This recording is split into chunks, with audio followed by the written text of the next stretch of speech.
Hello and welcome to Elecspo, and today we're talking about Steve Bruce. A lot of Newcastle fans are sick of Brucey and want to see him get the sack sooner rather than later. But with Mike Ashley calling the shots, it doesn't look like that'll be happening anytime soon. But what if it did? Using Football Manager, I'm going to give Toon fans their wish and sack Steve Bruce. The Magpies will be starting their new season without a manager, but who will they appoint and will they do a better job than Steve Bruce? Let's dive into the simulation and find out. Right, here we are at the start of the simulation, and as you can see, Newcastle United are looking for a new manager. There is no Steve Bruce, meaning a new manager is on the horizon at St James's Park. In the job advert it says they don't want to sign players over the age of 28, they want to develop players using the club's youth system, which is not great. I mean, training facilities average, probably a little bit worse than that. Finance is rich, but Mike Ashley doesn't want to spend a penny. And the reputation, 3.5 stars. They're looking for a manager who will be able to successfully steer the club away from the relegation battle in the Premier League. That's how low expectations are at Newcastle right now. Who will they appoint as manager? I'm going to simulate a week into the future, see who the new man in the dugout is at St James's Park. Who will it be? Let's find out. Right, here we are a week into the future, and the new Newcastle manager is Michael O'Neill. He is back at Newcastle. He played there in the late 80s when Newcastle weren't very good, but O'Neill is back. He has left Stoke City, and Newcastle will be paying £3.8 million in compensation for the privilege. I mean, that's quite a lot of money, considering they could have had someone like Eddie Howe for absolutely nothing. But O'Neill is back. He is at St James's Park. He's got a 3-year deal, and he'll be the man tasked with keeping Newcastle in the Premier League. Let's simulate a year into the future. Let's see how O'Neill gets on in his first year as Newcastle manager. Right, here we are a year into the future. Newcastle have came 15th in the Premier League, and they've changed managers. Michael O'Neill is no more. What happened to the Irish manager? There was a takeover, so that's good. That happened in April. What happened to Michael O'Neill? As I clicked on the wrong thing. He was sacked on the 22nd of April 2021. Just 11 days after the new owners came in. So maybe the new owners wanted to bring in their own man. Maybe that's what happened. Let's have a look at the Premier League table on the day that Michael O'Neill was sacked. Because, I mean, on the face of it, that seems quite harsh. Just 265 days in charge. He's been replaced by Vladimir Weiss. Let's see what happened on the day O'Neill was sacked. So the 22nd of April 2021. There you are, Newcastle finishing 15th with 38 points, 5 clear of the relegation zone, which suggests it's been a relegation battle for the Magpies. Where were they on the 22nd of April? Let's have a little look. Not Aston Villa, clicked on the wrong thing. Oh, hell, man. Oh, I've done it again. Right. Oh, dear me. Oh, I've done it again, man. Newcastle. Right, here we are. Dear me, that was a slog. So, wow, Newcastle were in the relegation zone. On the 19th, they were beaten by Arsenal 2-0. He was sacked on the 22nd, and a day later, Newcastle actually won and were never in the relegation zone again. But under Michael O'Neill, things weren't very good at all. So based on this, what we're mourning about with Steve Bruce in charge, all we're going to do is get Michael O'Neill, and he's just as bad. Luckily, Vladimir Weiss has guided the Magpies to safety. I mean, to be fair, Newcastle didn't spend that long in the relegation zone under Michael O'Neill.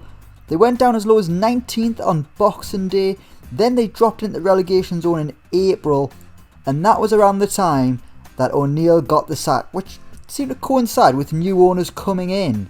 But I can't leave it like this. I can't just have one season of a failed Newcastle manager replacing Steve Bruce. You know what it is?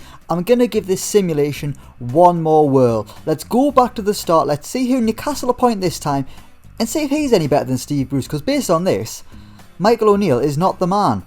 Let's see what happens. Let's simulate. Let's go back to the start and then simulate a week into the future and see who the new manager is. Let's go. Right, here we are for round 2, and once again Newcastle have appointed Michael O'Neill. Did they not just see what just happened? He got sacked after taking them into the relegation zone. But Newcastle have gone for O'Neill again, they have gone for their former player, and this time they've spent even more money on him. This time they've spent £4.2 million in compensation. Here's hoping it goes better this time. Let's simulate a year into the future, and by the time we've done that, we're also going to have a look at what Steve Bruce is doing. Let's simulate a year into the future, let's see how O'Neill gets on this time as Newcastle manager. Surely it can't be any worse than last time.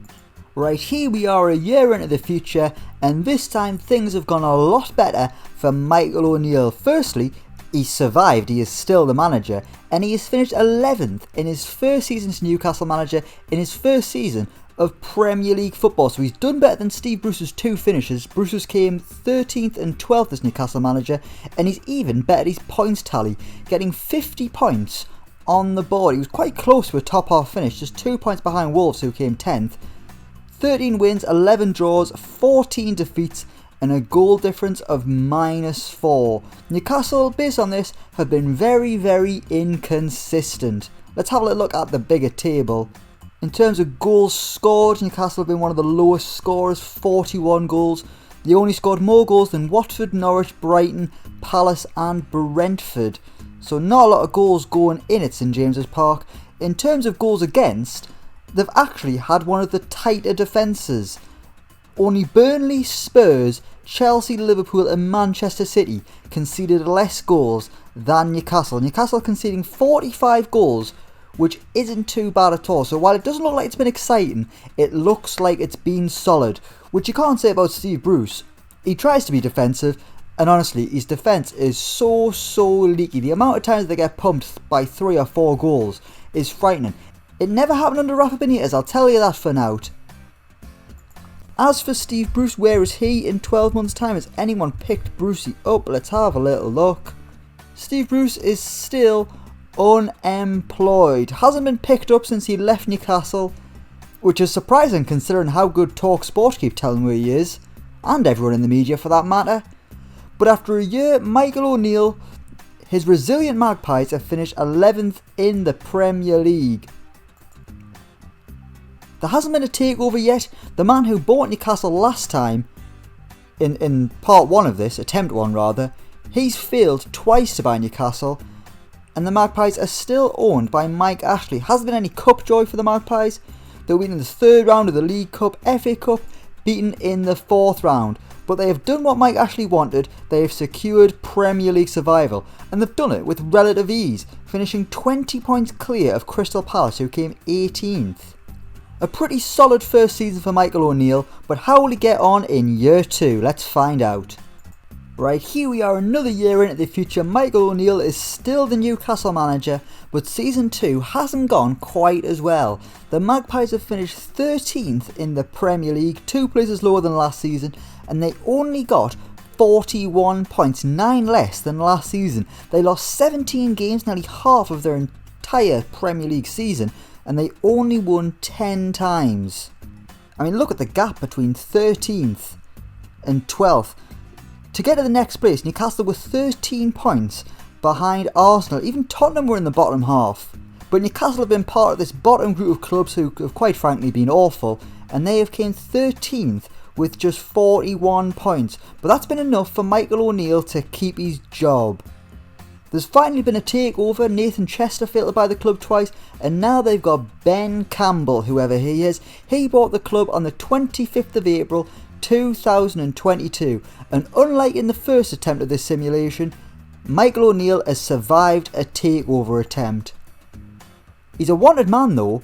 He's wanted as the Arsenal manager. That's frightening. I mean, Michael O'Neill can't have been that good in the past couple of years that he's wanted by Arsenal of all clubs. How have Newcastle got on in the cups?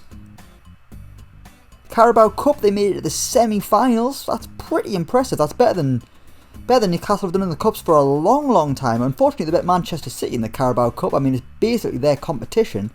As for the FA Cup, they were beaten in the 5th round by Burnley, which will have been relatively disappointing. Once again, it looks like goals have been hard to come by for Newcastle, only scoring 40 goals throughout the entire season, averaging just above a goal every game. Compare that to Man United, who scored more than double what Newcastle managed. In terms of goals against, Newcastle's defence not as tight as it was in the first season. This time they conceded 56 goals. Only Villa, Fulham, Watford, Brighton and Blackburn conceded more goals than the Magpies, and that probably explains why Newcastle have finished much lower down. Well, only 2 places lower down, but they've had a much worse season than they did in Michael O'Neill's first year. But O'Neill is still there, he's still doing a better job than Brucey, although then again, based on this, I need to stop saying things before I've actually thought what I'm going to say. This season, he's done worse than what Bruce was doing. 41 points is worse than Bruce has done in his first 2 seasons as Toon manager. Speaking of Bruce, has anyone picked him up? Let's have a little look. He's still unemployed. Still no one wants Steve Bruce to be manager, which is... I just can't believe it. Gabby Agbonlahor said we owed him an apology a few months back. I don't know. Let's simulate another year into the future. Maybe O'Neill won't even be Newcastle manager by that time, considering he's wanted by Arsenal. Let's simulate a year into the future. Let's see what happens. Right, here we are 3 years into the future, and Michael O'Neill's tenure as Newcastle United manager is over. They are looking for a new manager after 3 years, and they've just finished 17th in the Premier League. Michael O'Neill was sacked on the 22nd of May 2023, literally 1 day after the final game of the season. Newcastle only just surviving in the Premier League. They came 17th, 33 points on the board, 4 clear of Sheffield United, who came 18th. But if we go back to the schedule, Newcastle's end of the season was absolutely appalling. The last time they won a game was on the 11th of March when they beat Everton 2-1 at St James's Park. Since then they've only picked up 2 points, a draw with Crystal Palace and a draw with Liverpool on the final day. Although it was nearly a win until Gabriel Jesus scored in the 88th minute, but Newcastle picking up a point on the final day, taking their tally to 33. Newcastle did start the season okay after 10 or so games. They were in the top half, and then they've just got worse and worse and worse. They were pretty consistently in 13th for a long time.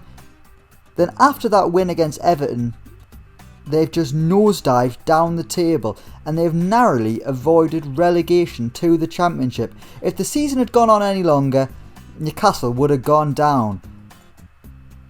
But Michael O'Neill leaves the club. No cup wins, which is not a surprise. A win percentage of 30, which is I think about what Steve Bruce is on now. But unlike Bruce, Michael O'Neill is being sacked. Has Bruce got himself a job yet, out of interest? He's not even on the game anymore. No results found. Steve Bruce has had enough. But Michael O'Neill lasted 3 years as the Newcastle United manager, and even with a takeover, couldn't take the club to any kind of new heights. I mean, we don't know how rich this Ben Campbell guy is. I don't think he's powered by Saudi Arabia. So Newcastle, I mean, he's just got worse and worse. 11th in his first season, 13th in his second, this time 17th. They were solid in that first season. This time they got a goal difference of -20. 57 goals conceded, which was, it wasn't the worst in the league, but it wasn't very good either. And goals scored, they only managed 37, which is their worst tally of this simulation. Even without Brucey, the Magpies have really struggled. I mean, what does this tell us? I mean, at least there was a takeover, but that looks like it's made no real difference. All it's done is tell us that we know Steve Bruce isn't very good, and maybe Michael O'Neill isn't the man to take over instead. But I mean, would he be anyway? Either way, if Steve Bruce was sacked right now, give Eddie Howe the job. We will leave it there. Thank you so much for watching. Let me know what you think down in the comments below. As always, don't forget to like, share and subscribe to Elecspo. And until next time, we will see you around.